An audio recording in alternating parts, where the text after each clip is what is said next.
اللهم صل على سيدنا محمد يا رب صل وسلم دائما ابدا على حبيبي. افغانوں نے رشیا کو شکست دی ہے. دیکھو افغانوں کی قربانی پہ پانی نہ ڈالا کرو. افغانوں نے بہت بڑی جنگ لڑی ہے سوویت یونین سے. رشیا نے مختلف ریاستوں کو نگلنا شروع کیا تھا. ازبکستان کھا گیا, آذربائیجان کو بھی کھا گیا. وہاں کے مسلمان نہیں ٹھہر سکے اس کے سامنے. بہت طاقتور تھا, بہت ظلم کیا اس نے. اسی نیت سے آیا وہ افغانستان. لوگ کہتے ہیں امریکہ اور روس کی جنگ تھی, تو اس وقت کیوں نہیں چھڑی گی جب آذربائیجان میں روس آ گیا تھا؟ اس وقت روس اور امریکہ نے جنگ کیوں نہیں چھڑ دی؟ نہیں یار یہ سمجھ میں کیا کریں بھائی. جب ترکمانستان پہ روس نے قبضہ کیا تو اس وقت امریکہ نے جنگ کیوں نہیں چھڑ دی؟ رشیا کے مقابلے میں کیوں نہیں آ گیا؟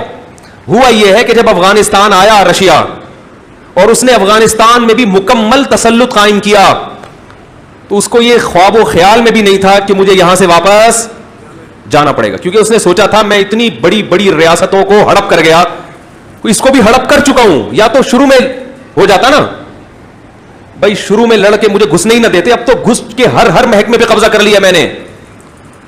افغانوں نے الحمدللہ غلیلوں سے اور پتھروں سے لڑائی کا اور آغاز کیا. وہیں کے مدارس کے علماء طلبہ اور جو لوگ دین سے جڑے ہوئے تھے. افغان آرمی بھی کس سے مل گئی تھی؟ رشیا کے ساتھ. حکومت بھی اس سے مل گئی. ایسے موقع پہ اسباب کی دنیا میں لڑنا ممکن نہیں ہے, مگر افغانوں کی عظمت کو کروڑ ہا مرتبہ سلام. 16 لاکھ سے زیادہ انسانوں کی قربانی دی اور روس کے تسلط کو برداشت نہیں کیا. اور وہ ہاتھی جو اپنے پنجے گاڑ چکا تھا, اس ہاتھی کسی کے اوپر پاؤں رکھ کے کھڑا ہو جائے نا تو منت سماجت کر کے تو اس کو ہٹایا جا سکتا ہے. ہم نے یہ منظر دیکھا ہے تھائی لینڈ کے جنگلات میں. ہاتھی جب سامنے آگے کھڑا ہوتا تھا نا تو وہاں ہوش ہوش کرنے پر پابندی تھی, ٹھیک ہے نا. جیسے بلی آ جائے نا, ہوش کر کے بھگاؤ. کتا ہے تو آپ ہوش ہوش کرو, ڈر جاتا ہے.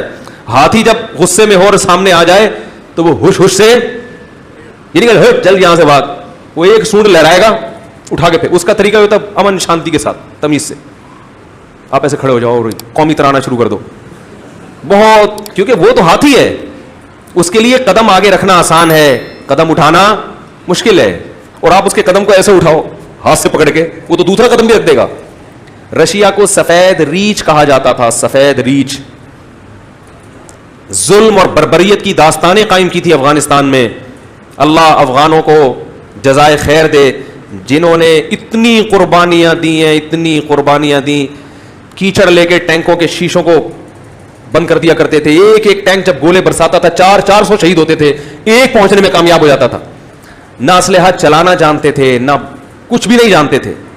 غلیلوں سے ڈنڈوں سے وہ جانتے تھے. انہوں نے کہا کہ ہم خدا کے وجود کا انکار کرنے والا اس کو اپنے ملک میں برداشت نہیں کریں گے. یہ تو اللہ کا منکر ہے. میں یہاں پاکستان میں ایسے چرسیوں سے بھی ملا ہوں جو چرس پیتے ہیں مگر وہ روس کے دور میں لڑے ہوں. میں نے کہا یار تم تو چرس بھی پی رہے ہو, لڑ بھی رہے ہو, یہ کیا ہے بھائی؟ وہ ایک آدمی سینما گھر کی لائن میں کھڑا ہوا, کہہ رہے ٹکٹ دو. کیوں بھائی؟ کہہ رہے مجھے نماز کی دیر ہو رہی ہے, جلدی دو بھائی. بولے یار نماز کی دیر بھی ہو رہی ہے, فلم بھی دیکھ رہا ہے. تو میں نے کہا یہ چرس بھی چل رہی ہے اور تم بول رہے ہم نے ادھر اس وقت بھی پیتے تھے. کہہ رہے مورچے میں بیٹھ کے پیتا تھا اس وقت. میں نے کہا یار مورچے میں بیٹھ کے چرس بھی پی رہا ہے اور لڑ بھی رہا ہے. کہہ رہا ہے یار لڑ اس لیے رہے کہ ٹھیک ہے ہم اللہ کے نافرمان ہیں, مگر اس خدا کے وجود کا انکار کیا جا رہا ہو. وہی مثال ہے نا باپ والی, کہ بھائی باپ کی بات نہیں مانتے, مگر آپ کے باپ کا کوئی گریبان پکڑ کے کھڑا ہو جائے آپ کے سامنے, پھر تھوڑی آپ کہو گے یار میں ابا کی مانتا نہیں ہوں تو کوئی بات نہیں. بولے کہ بھائی میں نہیں مانتا, میرا ابا اپنے ابا سے میرا تعلق, آپ کون ہوتے میرے باپ کا گریبان پکڑنے والے؟ تو غیرت کا مسئلہ ہے. تو اس افغانی نے مجھے کہا کہ ہم اپنے دین اور مذہب کے لیے گردن کٹا دے گا. اور اس وقت امریکہ نے ایک فلم بنائی تھی کمانڈو کے نام سے, یہ پتہ نہیں کس نام سے. میں نے وہ فلم, مجھے کسی نے ڈاکومنٹری دکھائی, اس پہ کلپ آ جائے گا, فلمیں دیکھتے ہیں. اس میں کوئی عورت نہیں تھی. وہ ایک پی کے فلم پہ میں نے تھوڑا سا تبصرہ کیا تھا, حالانکہ وہ بھی میں نے نہیں دیکھی. وہ بھی کسی نے مجھے شارٹ کلپ صرف اس کے ایمان افروز تقریر جو کی تھی نا اس کی دکھائی, اس پہ اتنا تماشا بن گیا تھا. تو امریکہ نے اس وقت فلم بنائی تھی, اس وقت اس فلم میں دکھا عورت نہیں تھی اس فلم میں کوئی. میں نے اس کی کلپ دیکھے ہیں, اس کا اردو ترجمہ بھی ہے. تو اس وقت وہ ایک امریکی جرنیل کو ڈاکومنٹری بنائی نا, جرنیل کو رشین نے پکڑ لیا کہ تم یہاں, وہ آیا تھا اپنے کسی فوجی کو چھڑانے یا کوئی صحافی کو چھڑانے کے لیے. تو اس وقت اس نے کہا کہ تم جس, امریکی کہہ رہا ہے رشین سے, کہ تم جس قوم سے لڑ رہے ہو وہ قوم سر کٹانا جانتی ہے, سر جھکانا کم. کیسے امریکہ ان کے فضائل بیان کر رہا تھا یار, دیکھو. میں نے کہا یار وہ تمام مولویوں کی تقریریں ایک طرف, یہ امریکہ کا بیان, ہائے ہائے ہائے. اور سورہ وہ فلم ان کے سینما گھروں میں دکھائی گئی کہ امریکی کمانڈر کہہ رہا ہے کہ تم جس قوم سے لڑ رہے ہو وہ قوم سر کٹانا جانتی ہے, سر جھکانا. آج یہ سارا کریڈٹ جو لبرل لوگ ہیں نا, جو جہاد کو نہیں مانتے, وہ سارا کریڈٹ کس کو دے دیتے ہیں؟ یہ تو امریکہ کی جنگ تھی, روس کی جنگ تھی, یہ تو یہ تھا. ٹھیک ہے امریکہ نے مدد کی ہے, مگر امریکہ نے جب دیکھا کہ یہ افغان کھڑے ہو گئے ہیں اور رشیا کے بس میں ان سے نمٹنا نہیں ہے, ہارے گا, پھر انہوں نے کہا چلو انگلی کٹا کے ہم بھی شہیدوں میں نام لکھا. کیونکہ رشیا سے تو سبھی خوار کھا رہے تھے نا, امریکہ بھی پریشان تھا رشیا سے جس طرح وہ پھیلتا جا رہا تھا. پھر تو سب نے مدد کی ان کی, پاکستان نے بھی کی اور سعودیہ نے بھی کی, سارے ملک اکٹھے ہو گئے. اور لیکن وہ آخر میں ہوا ہے, اصل تو جنگ کس نے لڑی. اور دوسری بات, اگر کوئی مدد کر بھی رہا تھا تو جان کون پیش کر رہا تھا؟ بھائی میرا کوئی دشمن ہو, آپ میرے دشمن سے لڑ رہے ہو, اسلحہ میں دے رہا ہوں, لیکن جان پہ کون کھیل رہا ہے؟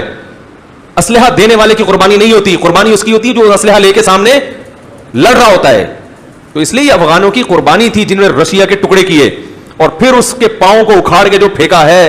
اگر یہ جنیوا معاہدہ نہ ہوتا تو افغانستان رشین آرمی کا قبرستان بنتا. ہم ازبکستان نہ جاتے, ہم رشین کے ہول سیل کے حساب سے قبریں دیکھنے کے لیے کہاں جاتے؟ افغانستان. امریکہ بڑا سمجھدار تھا, اسی لیے اس نے افغانستان میں وہ طریقہ اختیار نہیں کیا جو کس نے کیا؟ اس نے آ کے الیکشن کروا کے پٹھانوں کی حکومت ہی بنائی. ٹھیک ہے جو مرضی سیاست کی اس نے, لیکن اس نے کہا پنگے بازی, ٹھیک ہے نا, ڈائریکٹ اس طرح سے پنگے بازی صحت کے لیے نقصان دہ.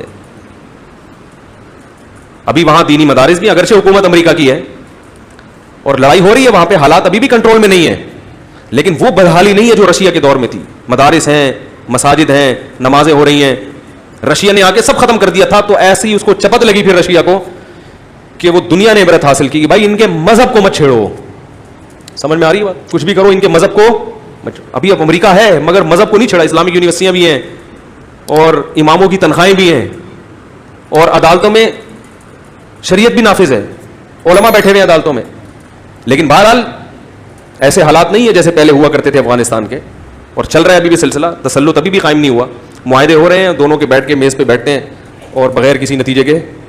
طالبان کا ایک ہی دعویٰ ہے کہ پہلے فوج لے کے جاؤ, وہ کہیں گے لے کے ہی جانا ہے تو پھر مذاکرات کس بات کی کرنے بھائی. وہ کہہ رہے ہیں نہیں بیٹھ کے مذاکرات. تو یہ چل رہا ہے, دعا کریں کوئی خیر کی صورت نکلے, افغانستان میں امن قائم ہو. تو بات کو میں ختم کرتا ہوں. تو جب افغانوں نے اس کے قدم کو اکھاڑا ہے تو الحمدللہ پھر وہ اپنے ہی ملک میں پنپنے کے قابل. اور یہ تو رشیا نے بڑا اچھا کیا کہ ان ریاستوں کو خود سے اس نے آزادی دے دی. اگر آزادی نہ دیتا تو یہ افغانی رشیا کی سرحد میں ان لوگوں کے ساتھ مل کے اس ملک میں گھس کے روسیوں کو مارتے اور وہ بھاگتے. وہ کہتے ہیں ہم نے وہاں تو پٹائی کھائی ہے, کم از کم یہاں تو چھوڑ دو ہمیں. تو رشیا نے بڑی سمجھداری کی, بولا جو جو ملک کو آزادی چاہیے بھائی لے لو یار. تو یہ سارے کنٹریز آزاد ہو گئے, ازبکستان, ترکمانستان. لیکن آزاد ہونے کے بعد بھی بڑی سیاستیں چلی گئی ہیں. ان کو پتا تھا بھی اسلام کی طرف آ رہے ہیں, تو رشیا نے کوشش کی ترکی سے, اور ایسے ترکی میں بھی بڑا اسلام ہے لیکن بہت سے لبرل قسم کے مولانا لوگ ہیں. اس ٹائپ کے مولویوں کو اس نے کہا کہ سعودی عرب سے اور انڈیا, پاکستان, بنگلہ دیش سے علماء نہیں آئیں گے یہاں پہ, کیونکہ یہ فنڈامنٹلسٹ قسم کے مولوی ہیں. یہ کیا ہیں؟ بنیاد پرست. ہمارے ساتھ ایک عالم تھے, انہوں نے مجھ سے پوچھا چکن کھاتے ہو, مرغا کھاتے ہو؟ میں نے کہا. کہہ رہے ہیں بنیاد پرست مرغا یا وہ مرغا جس کا کوئی مذہب ہی نہیں ہے. میں نے کہا کیا مطلب؟ کہہ رہے ہیں جو فنڈامنٹلسٹ ہے نا, بنیاد پرست مرغا, یہ وہ مرغا ہے جو صبح صبح اذان دیتا ہے, دیسی مرغا. اور جو مرغے آج کل کھائے جا رہے ہیں ان کے نہ باپ کا پتا نہ ماں کا پتا, جو فارمی مرغی ہے, جو جس کا یہ نہیں پتا کہ مرغا ہے کہ مرغی ہے. تو مجھے کہنے لگا بیٹا جب بھی کھاؤ وہ مرغا کھاؤ جو کیا دیتا ہے, اس کے جو ہے نا گوشت کے اثرات باڈی میں جائیں گے, غیرت پیدا ہوگی. وہ مرغا جو اذان ہی نہیں دیتا. یہ فارمی مرغی کو بھی دیکھا اذان دیتے ہوئے؟ فارمی مرغے کو پنجاب میں اس کو مرغا کہتے ہیں, ہم لوگ مرغی کہتے ہیں, حالانکہ نہ یہ مرغا ہے نہ یہ پتہ نہیں کیا ہے. اور یہ جو دیسی مرغے ان کی نسلیں ہوتی ہیں, ہے بھائی نسلیں ہوتی ہیں ان کی. تو مجھے بڑی زبردست بات لگی ان کی.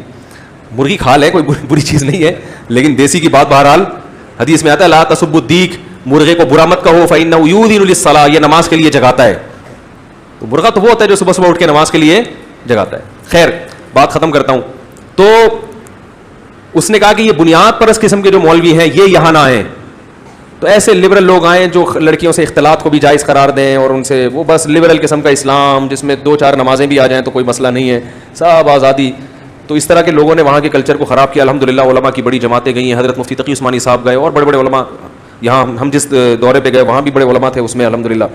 تو اللہ کا شکر ہے وہ لوگ بہت تیزی کے ساتھ دین کی طرف آ رہے ہیں. اور ایک اچھی بات ان میں ہم نے یہ دیکھی, وہاں قبریں تو پختہ ہیں جو حکمرانوں نے بنائی ہیں جو غلط ہے, لیکن قبروں پہ بدعتیں نہیں ہیں, قوالیاں نہیں ہیں, قبروں پہ سردے نہیں ہیں, قبروں کو چوما چاٹی نہیں ہے, قبروں پہ وہ جو بیٹھ جاتے ہیں لوگ اعتکاف کر کے, اس ٹائپ کی چیزیں نہیں ہیں. میں کہہ رہا تھا اتنے بڑے بڑے بزرگان دین اگر پاکستان میں ہوتے تو کیا حال ہوتا, کیا لنگر ہی چل رہے ہوتے صبح سے شام. تو میں کہہ رہا تھا کہ اللہ کرے یہ لوگ کسی بدعتی کے ہتھے نہ چڑھ جائیں. ابھی تو بالکل فریش لوگ ہیں وہ,